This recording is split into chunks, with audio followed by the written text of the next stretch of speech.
The morning sun cast long shadows across the presidential palace in Ouagadougou as Captain Ibrahim Traoré stood at his office window, watching the bustling streets of Burkina Faso's capital.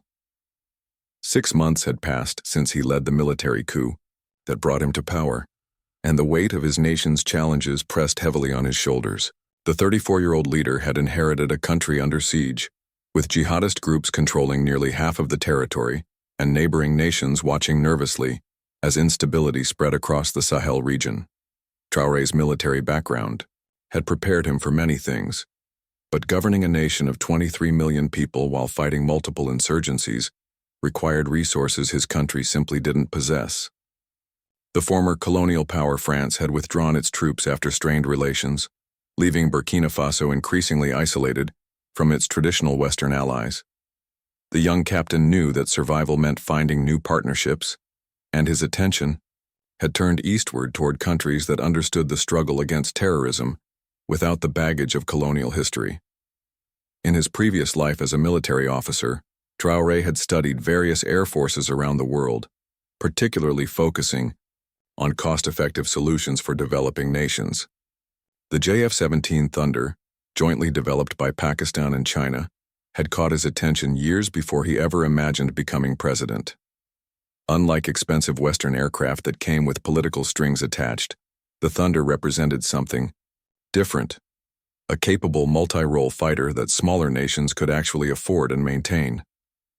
The idea first took shape during a quiet conversation with his defense advisors in the early days of his presidency. Burkina Faso's air force consisted of aging aircraft that spent more time grounded for maintenance than in the sky. Meanwhile, jihadist groups moved freely across vast stretches of territory, knowing that government forces lacked the aerial capabilities to track and engage them effectively. Traditional patrol methods using ground forces had proven insufficient against an enemy that could disappear into the harsh landscape of the Sahel. Traoré remembered the moment when his chief military advisor spread aerial reconnaissance photos across the conference table.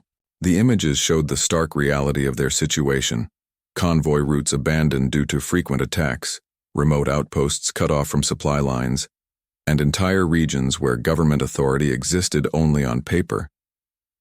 The captain traced his finger along the maps, calculating the time it would take ground forces to respond to threats versus what modern aircraft could accomplish in minutes. Pakistan's own experience fighting terrorism had not gone unnoticed in Ouagadougou. The South Asian nation had spent decades battling various militant groups along its borders and had successfully used the JF-17 Thunder in counter-terrorism operations. More importantly, Pakistan had shown willingness to share its military technology with friendly nations without demanding political concessions that compromised sovereignty.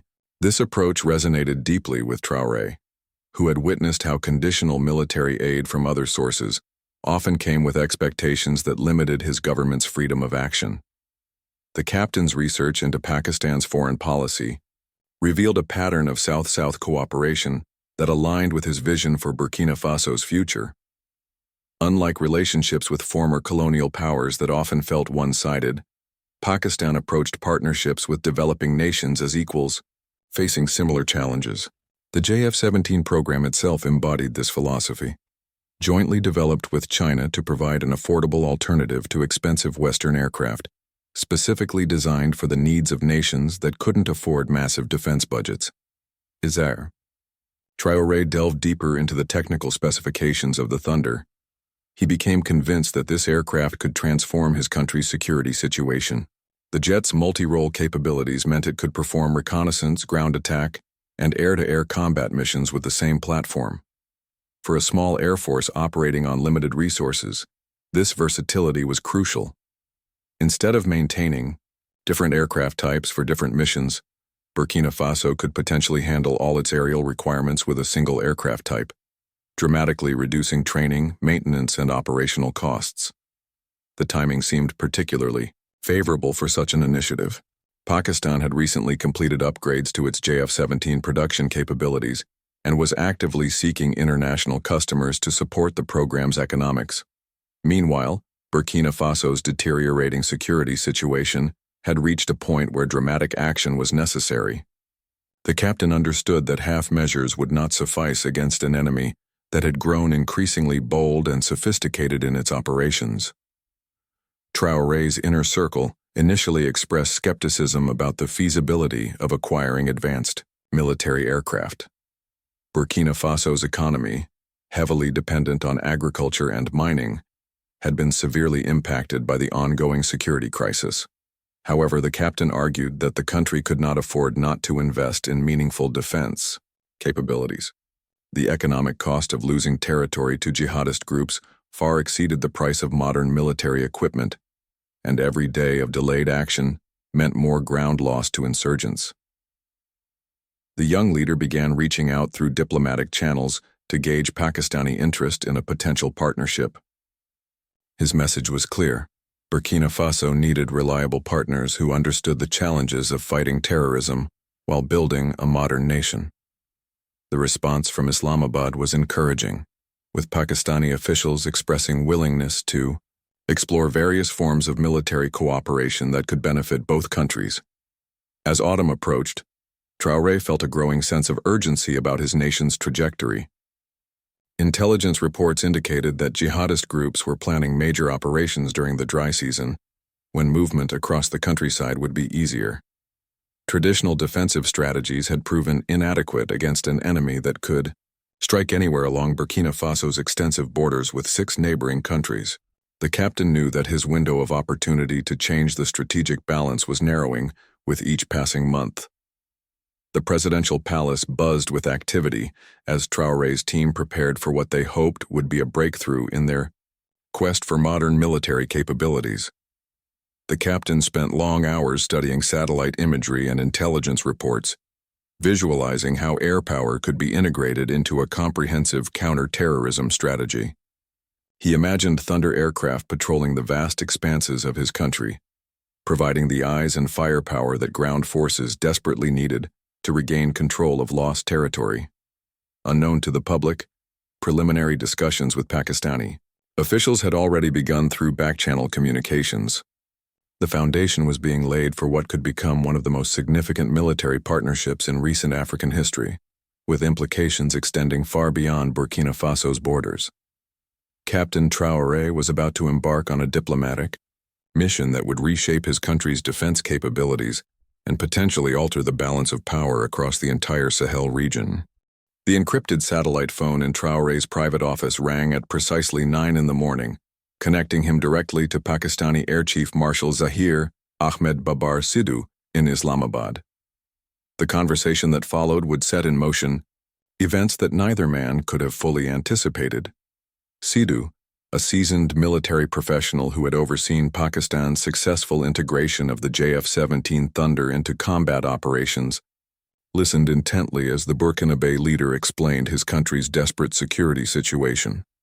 Pakistan's own experience with terrorism provided a unique perspective that Western allies often lacked. Sidhu had personally commanded operations where JF-17 aircraft provided close air support to ground forces fighting militants in the tribal regions along the Afghan border. He understood viscerally how air power could tip the balance in counterinsurgency warfare, particularly when dealing with enemies who exploited vast, sparsely populated territories to avoid conventional forces. The Pakistani air chief was struck by Traoré's sophisticated understanding of aerial warfare concepts. Unlike many political leaders who viewed military aircraft primarily as status symbols, the young Burkinabe captain demonstrated genuine appreciation for how air power could be integrated into a comprehensive counter-terrorism strategy.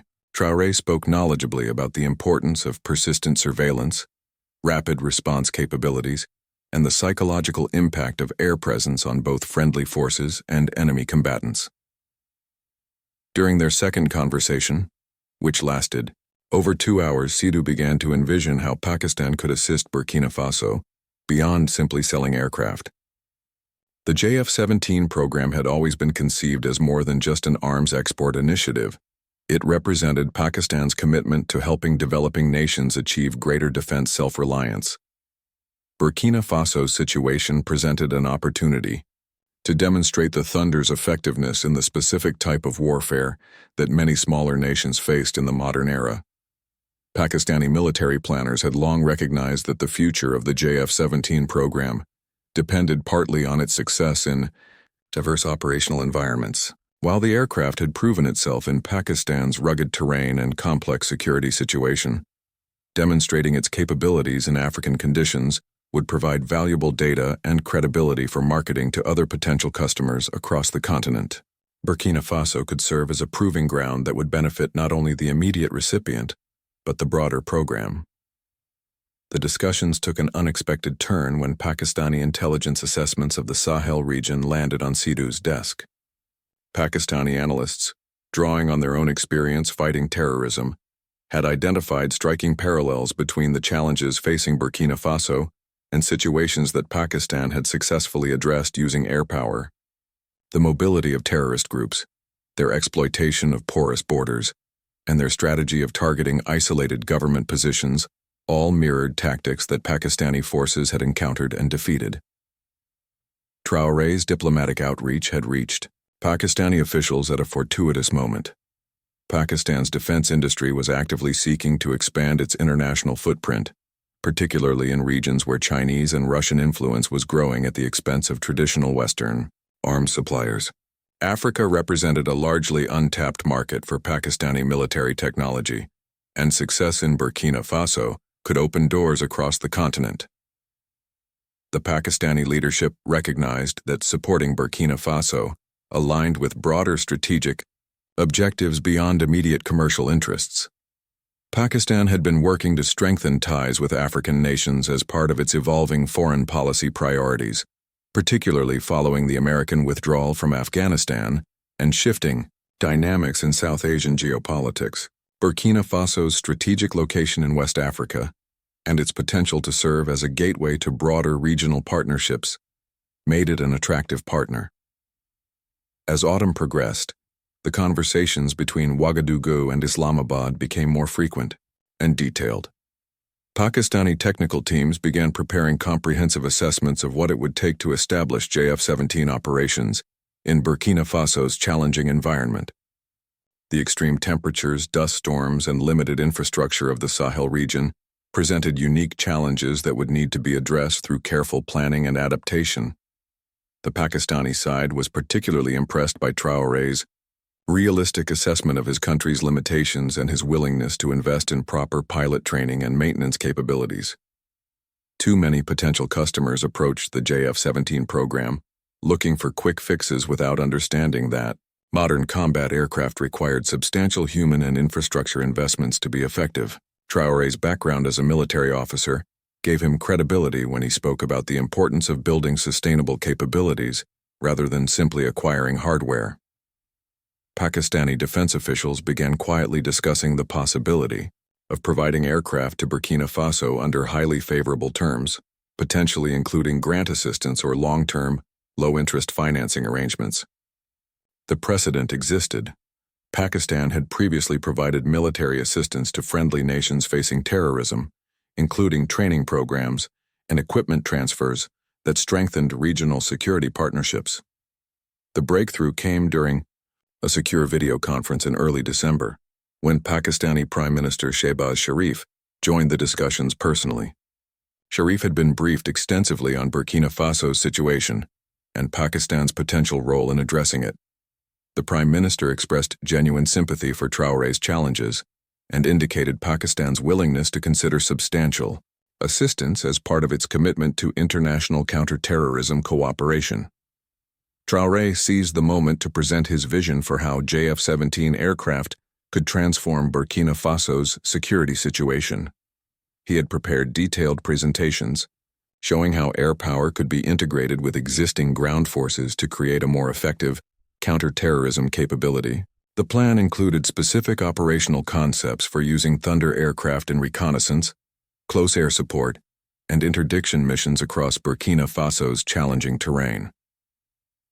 The Pakistani leadership was impressed by the thoroughness of Traoré's planning and his understanding of the complexities involved in establishing new air capabilities. Unlike many requests for military assistance that focus solely on hardware acquisition, The Burkina Faso proposal demonstrated genuine strategic thinking about how to employ new capabilities effectively within existing force structures. By year's end, both sides had committed to pursuing a comprehensive partnership that would extend far beyond a simple aircraft transaction. Pakistani officials began discussing the possibility of providing training for Burkina Faso pilots and maintenance personnel, establishing sustainable logistics support, and even considering the deployment of Pakistani technical advisors to assist. With the initial establishment of JF-17 operations in West Africa, the stage was set for an announcement that would surprise the international community and potentially reshape the strategic balance in one of Africa's most challenging security environments. Neither traditional Western allies nor regional rivals had anticipated the depth of cooperation that was developing between Pakistan and Burkina Faso, setting up what would become one of the most significant South-South defense partnerships in recent memory. The Pakistan Air Force Base at Kamra hummed with unprecedented activity as engineers and technicians worked around the clock to prepare the first JF-17 Thunder aircraft destined for Burkina Faso.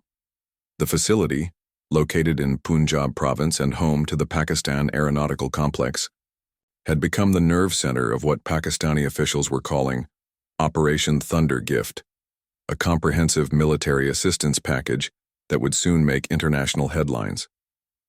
Wing Commander Asad Malik, a veteran JF-17 pilot with over 1,500 hours in the Thunder, had been selected to lead the Pakistani technical team that would accompany the aircraft to Africa. Malik had flown combat missions against terrorists along Pakistan's western borders and understood intimately how the JF-17's capabilities could be applied to counterinsurgency operations. His selection for this assignment reflected the importance that Pakistani leadership attached to ensuring the program's success in its first African deployment. The aircraft being prepared for Burkina Faso represented the latest Block 3 configuration of the Thunder, incorporating advanced avionics and weapon systems that had only recently entered service with the Pakistan Air Force. The decision to provide such sophisticated aircraft, rather than earlier variants, demonstrated Pakistan's commitment to giving Burkina Faso genuinely effective capabilities rather than merely symbolic assistance. Each aircraft was worth approximately $30 million, making the gift package a substantial financial commitment from Pakistan's defense budget.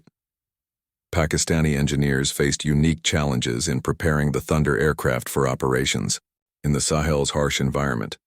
The extreme temperatures, frequent sandstorms, and limited maintenance infrastructure in Burkina Faso required modifications to standard operational procedures and equipment specifications. Special filters were installed to protect engines from sand ingestion, while cooling systems were enhanced to operate effectively in temperatures that regularly exceeded 45 degrees Celsius. The logistics of transporting the aircraft and support equipment to Burkina Faso involved months of careful planning.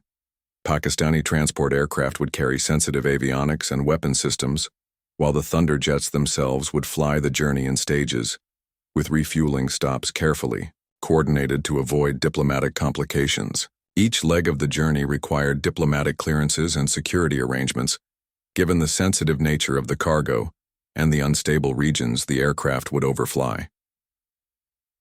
Training programs for Burkina Faso pilots had begun simultaneously at Pakistani air bases, with carefully selected officers from Burkina Faso's small air force undergoing intensive instruction in Thunder operations.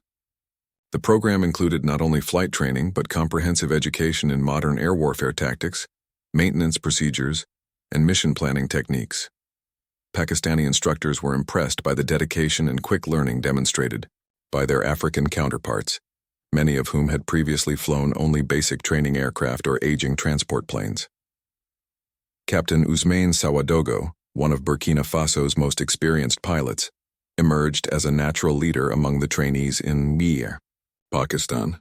The 38-year-old officer had flown humanitarian missions across West Africa and possessed an intuitive understanding of the regional geography that would prove invaluable in planning Thunder operations. Pakistani instructors noted his ability to quickly grasp complex tactical concepts and his talent for explaining them to fellow Burkina Faso pilots. The training program extended beyond basic aircraft operation to include comprehensive instruction in modern air-to-ground warfare techniques. Pakistani instructors shared hard-won lessons from their own counter-terrorism operations, teaching Burkinabe pilots how to coordinate with ground forces, identify targets in challenging terrain, and minimize civilian casualties while maintaining operational effectiveness. These skills would prove crucial in the complex environment awaiting them back home. Meanwhile, in Burkina Faso, construction crews worked frantically to upgrade Ouagadougou Airport's military facilities to accommodate the Thunder aircraft. Pakistani engineers supervised the installation of specialized maintenance equipment, secure hangars, and communication systems that would support JF-17 operations. The project required importing sophisticated tools and spare parts, creating a supply chain that would sustain operations thousands of miles from the aircraft's original manufacturing base. Intelligence sharing between Pakistani and Burkinabe military officials had intensified as the aircraft delivery date approached. Pakistani analysts, drawing on their extensive experience with satellite reconnaissance and signals intelligence, helped their African counterparts develop detailed targeting databases of terrorist positions and movement patterns.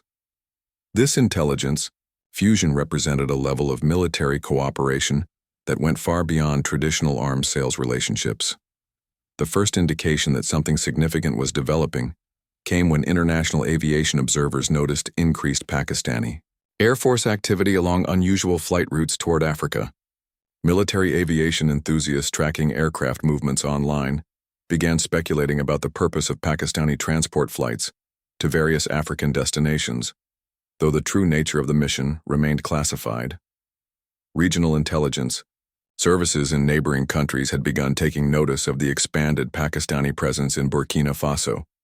French intelligence officials, still maintaining contacts within the former colony despite strained government relations, reported unusual construction activity at military facilities and the arrival of foreign technical personnel. However, the full scope of the Pakistani assistance program remained hidden from outside observers. Traoré himself made a secret visit to Pakistan in February, traveling under diplomatic cover to personally inspect the aircraft being prepared for his country. The visit, kept completely confidential, allowed the Burkinabe leader to meet Pakistani military commanders and see firsthand the capabilities he was about to acquire. Pakistani officials were impressed by Traoré's technical knowledge and his realistic understanding of both the potential and limitations of air power in counter-terrorism operations. The Pakistani Prime Minister used Traoré's visit to personally commit to providing ongoing support beyond the initial aircraft delivery. This included guarantees of spare parts availability, continued pilot training opportunities, and technical assistance in developing indigenous maintenance capabilities. Such comprehensive support packages were unusual in international arms relationships and reflected Pakistan's strategic commitment to the partnership's long-term success. As spring approached, final preparations accelerated on both sides. Pakistani pilots conducted test flights of the gift aircraft to ensure all systems functioned perfectly, while Burkinabe pilots completed their final examinations and prepared for the challenging flights that would bring the Thunder aircraft to their homeland. The stage was set for a dramatic announcement that would surprise the international community and potentially change the strategic balance across West Africa. The secrecy surrounding the operation had been maintained through extraordinary efforts, with even many Pakistani military personnel unaware of the full scope of the assistance being provided. When the story finally broke, it would reveal the depth of South-South cooperation possible between developing nations facing similar security challenges, and demonstrate Pakistan's growing influence as a provider of military technology to countries seeking alternatives to traditional Western suppliers. The thunderous roar of JF-17 engines echoed across Ouagadougou Airport as the first Pakistani gift aircraft touched down on Burkina Faso soil, marking a historic moment in African aviation history. Captain Sawadago, now qualified as a Thunder pilot after months of intensive training in Pakistan, was among the first Burkinabe officers to witness the arrival of their country's most advanced military aircraft. The gleaming white and green jets bearing both Pakistani and Burkinabe markings represented more than just military hardware. They symbolized a new era of South-South cooperation in addressing shared security challenges. International media outlets scrambled to understand the significance of Pakistan's unprecedented gift to the West African nation. Military analysts struggled to recall any comparable instance of one developing nation providing such sophisticated aircraft to another without immediate payment or major political concessions. The announcement caught Western intelligence services off guard, revealing gaps in their understanding of evolving partnerships between Asian and African nations. French officials reacted with particular concern to the Pakistani aircraft delivery, viewing it as a challenge to France's traditional influence in its former colony. Diplomatic cables between Paris and Ouagadougou carried thinly veiled warnings about the risks of accepting military assistance from countries with questionable track records in regional stability. However, Traoré's government responded with polite but firm assertions of Burkina Faso's sovereign right to seek assistance from any willing partner. The timing of the aircraft delivery coincided with a significant escalation in jihadist activities across the Sahel region. Intelligence reports indicated that terrorist groups, possibly aware of Burkina Faso's military modernization efforts, were planning major operations to test the government's resolve before new capabilities could be fully implemented. The race was on to establish effective thunder operations before insurgents could adapt their tactics to counter the new aerial threat. Pakistani technical advisors worked alongside Burkinabe maintenance crews to establish sustainable operations for the Thunder aircraft. The challenges were immense. Operating sophisticated combat aircraft in one of the world's most difficult environments required innovative solutions to problems that Pakistani engineers had never encountered in their homeland. Dust storms that could last for days threatened sensitive avionics, while extreme temperature fluctuations stressed aircraft systems in unexpected ways. Wing Commander Malik established a comprehensive training program for Burkinabe ground crews, emphasizing the critical importance of proper maintenance procedures in ensuring aircraft availability. Pakistani experience had demonstrated that even the most capable combat aircraft became useless without reliable maintenance support, and the harsh African environment made this challenge particularly acute. Every system, from engines to radar equipment, required special attention to prevent degradation from sand and extreme heat. The first operational missions flown by Thunder aircraft over Burkina Faso revealed both the potential and the challenges of introducing modern air power to the region. Reconnaissance flights immediately provided government forces with unprecedented visibility into previously inaccessible areas, revealing the extent of jihadist infrastructure in remote regions. However, the vast distances and limited refueling infrastructure meant that careful mission planning was essential to maximize the aircraft's effectiveness. Traoré personally monitored the early operational reports from Thunder missions, studying the intelligence gathered and the tactical lessons learned. The young president had become deeply involved in operational planning, drawing on his military background to understand how air power could be integrated most effectively with ground operations. His hands-on approach impressed Pakistani advisors, who had worked with many political leaders lacking such detailed understanding of military operations. The psychological impact of Thunder operations on both friendly and hostile forces quickly became apparent. Government troops previously demoralized by their inability to counter jihadist mobility gained new confidence knowing that air support was available when needed. Conversely, terrorist groups found their freedom of movement severely constrained by the constant threat of aerial surveillance and attack, forcing them to adopt more cautious tactics that reduced their operational effectiveness. Intelligence gathered by Thunder aircraft began revealing the sophisticated nature of jihadist operations in the region. High-resolution reconnaissance imagery showed extensive tunnel systems, hidden weapons caches, and communication networks that had previously been invisible to ground forces. This intelligence proved invaluable in planning counter-terrorism operations that achieved unprecedented success rates compared to previous efforts. The first direct engagement between Thunder aircraft and terrorist forces occurred during a carefully planned operation to rescue government troops trapped at a remote outpost. Two JF-17s flown by Pakistani-trained Burkinabe pilots provided close air support that allowed ground forces to break through jihadist positions and evacuate the besieged garrison. The mission's success demonstrated the Thunder's effectiveness in the specific type of operations that defined warfare in the Sahel.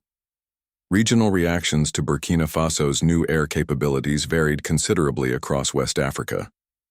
Neighboring countries struggling with similar security challenges expressed interest in learning from Burkina Faso's experience with Pakistani assistance, while others worried about potential arms race implications if every nation began seeking advanced military aircraft from non-traditional suppliers.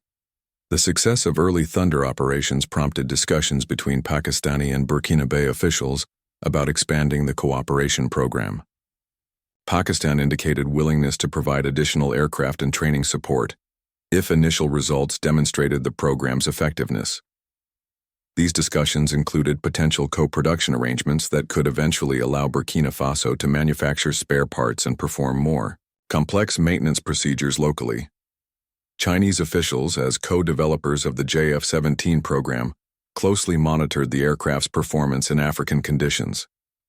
The operational data being generated would inform future development programs and potentially lead to modifications specifically designed for operations in similar environments. China's broader Belt and Road Initiative included significant investments across Africa, making the success of Chinese-Pakistani military technology in the region strategically important. American military officials privately expressed concern about the growing influence of Pakistani and Chinese military technology in regions traditionally aligned with Western security partners. The Thunder's success in Burkina Faso could encourage other African nations to seek alternatives to expensive Western aircraft, potentially reshaping the continent's military aviation landscape over the coming decade. As the Thunder aircraft established their operational rhythm, Traoré began planning the next phase of his country's security transformation.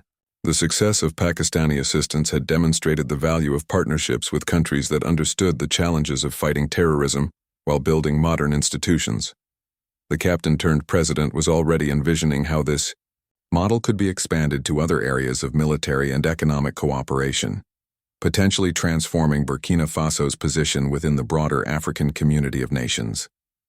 6 months after the arrival of the Thunder aircraft, Burkina Faso's military situation had transformed dramatically.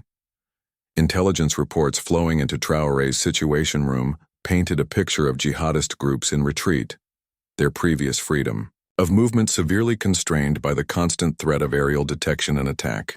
The president studied detailed maps showing government control expanding into regions that had been effectively abandoned just a year earlier, territories now secured through the coordinated application of air power and ground forces. The tactical innovations developed by Burkinabe forces using their Thunder aircraft began attracting international attention from military professionals studying counterinsurgency warfare. The combination of persistent aerial surveillance, rapid response capabilities, and precision strikes had created a new operational model that other countries facing similar challenges were eager to understand. Pakistani military advisors documenting these innovations recognized their broader applicability across multiple conflict zones. Captain Sawadogo, now promoted to major and commanding the Thunder Squadron, had emerged as one of Africa's most experienced combat pilots in modern aerial warfare. His detailed mission reports provided valuable insights into the unique challenges of conducting air operations in the Sahel environment, from navigating massive sandstorms to identifying camouflaged targets in terrain that offered countless hiding places. Pakistani instructors incorporated his lessons learned into training programs for other international pilots. The success of Thunder operations had created unexpected diplomatic opportunities for Burkina Faso throughout the region. Countries that had previously dismissed Traoré's government as another unstable military regime began viewing Burkina Faso as a potential partner in addressing shared security challenges. The demonstration effect of successful Pakistani assistance attracted inquiries from other African nations interested in similar partnerships, positioning Traoré as an influential voice in regional security discussions. Economic indicators began, reflecting the improved security situation as areas previously controlled by jihadist groups reopened to commercial activity. Mining operations that had been suspended due to security concerns resumed production. while transportation routes that had been considered too dangerous for civilian traffic saw renewed commercial use. The thunder of JF-17 engines overhead had become a reassuring sound for citizens who remembered when government authority existed only on paper in many regions. Pakistani officials monitoring the program's success recognized opportunities to expand their influence across Africa through similar assistance programs. The JF-17's proven effectiveness in challenging conditions made it an attractive option for other nations seeking affordable, reliable combat aircraft capable of addressing terrorism and insurgency threats. Pakistan's defense industry began developing specialized packages tailored for African operating conditions, incorporating lessons learned from the Burkina Faso experience. Traoré's strategic vision extended far beyond immediate military applications of his country's new air capabilities. The young president envisioned Burkina Faso becoming a regional hub for training and maintenance support for Thunder aircraft operations across West Africa. Such a role would provide significant economic benefits while positioning his country as an indispensable partner in regional security cooperation, potentially attracting additional investment from Pakistan and other countries seeking stable, African partners. The intelligence gathering capabilities provided by Thunder Reconnaissance had revealed the transnational nature of jihadist operations across the Sahel region. Terrorist supply routes, communication networks, and financial flows that had previously been invisible to government forces were now being mapped in unprecedented detail. This intelligence was proving valuable not only to Burkina Faso but to neighboring countries struggling with cross-border terrorism, creating opportunities for enhanced regional cooperation. French military officials, initially dismissive of Pakistani capabilities, were forced to acknowledge the effectiveness of Thunder operations as intelligence sharing revealed successful missions against targets that French forces had been unable to locate or engage. The success challenged assumptions about the superiority of Western military technology and highlighted the potential for South-South cooperation to address security challenges that had previously seemed intractable. Training programs for Burkina Faso. Pilots had evolved beyond basic aircraft operation to include advanced tactical development that drew on both Pakistani expertise and local operational experience. Young officers were being trained not just as pilots, but as tactical innovators, capable of adapting air power concepts to the unique requirements of Sahel warfare. This intellectual investment was creating a cadre of military professionals who would influence their country's security policies for decades to come. The maintenance and logistics systems established to support Thunder operations had created technical capabilities that extended far beyond military applications. Burkina Faso technicians trained by Pakistani experts were developing skills in advanced electronics, precision manufacturing, and complex system integration that had potential applications across the civilian economy. The technology transfer was creating human capital that could contribute to broader economic development initiatives. Regional arms dealers and traditional military suppliers watched nervously as the Pakistani assistance model demonstrated that developing nations could access sophisticated military capabilities without paying premium prices or accepting restrictive political conditions. The success threatened established business models based on exploiting developing nations' limited options for acquiring modern military equipment, potentially reshaping arms markets across Africa and other regions. Chinese officials, as co-developers of the JF-17 program, began exploring opportunities to establish maintenance and manufacturing facilities in Africa to support expanding Thunder operations across the continent. The operational success in Burkina Faso provided justification for investments in African aerospace infrastructure that could serve multiple countries while supporting China's broader Belt and Road Initiative objectives. Intelligence services from multiple countries intensified their monitoring of Pakistani activities across Africa, recognizing that the Burkina Faso program represented a potential model for expanding Pakistani influence in regions traditionally dominated by other powers. The implications extended beyond military cooperation to include potential economic partnerships, technology transfers, and diplomatic alignments that could reshape geopolitical relationships across the continent. As the first anniversary of the Thunder aircraft delivery approached, Traoré began planning a comprehensive assessment of the program's impact on his country's security, economy, and international standing. The results would inform decisions about potential expansion of Pakistani cooperation and serve as a blueprint for other developing nations considering similar partnerships.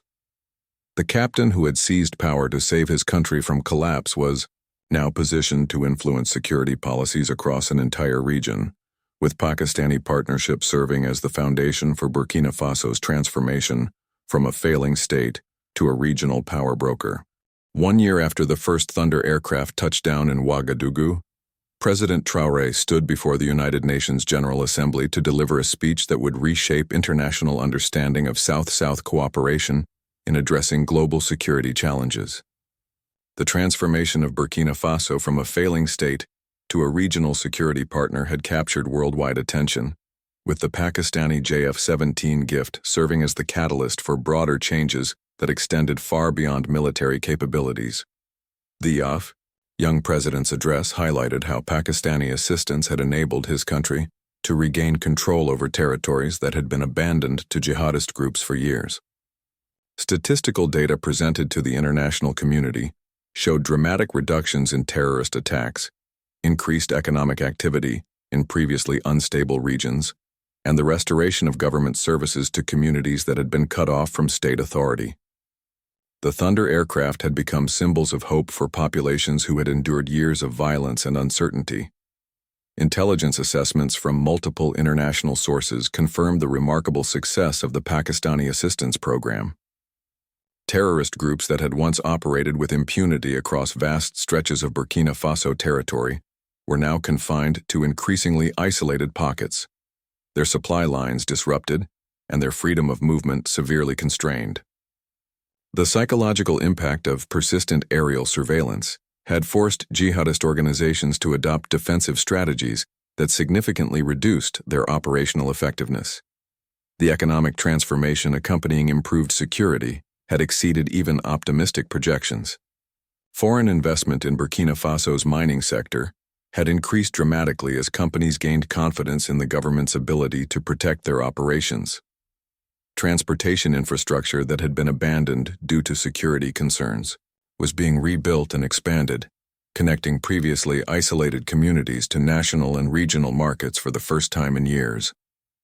Pakistani military advisors working in Burkina Faso reported that their African counterparts had become increasingly sophisticated in their application of air power concepts, developing tactical innovations that were being studied by military professionals worldwide. The harsh operating conditions of the Sahel had forced creative solutions to challenges that had not been encountered in other operational environments, contributing to the global body of knowledge about employing modern combat aircraft in counterinsurgency roles. The success of the Thunder program had attracted attention from across the African continent, with delegations from multiple countries visiting Burkina Faso to study the Pakistani assistance model. Countries facing similar security challenges expressed interest in establishing comparable partnerships, potentially creating a network of African nations equipped with Pakistani military technology and trained in similar operational concepts. This development worried traditional arms suppliers who recognized the threat to their established market positions. Chinese participation in the JF-17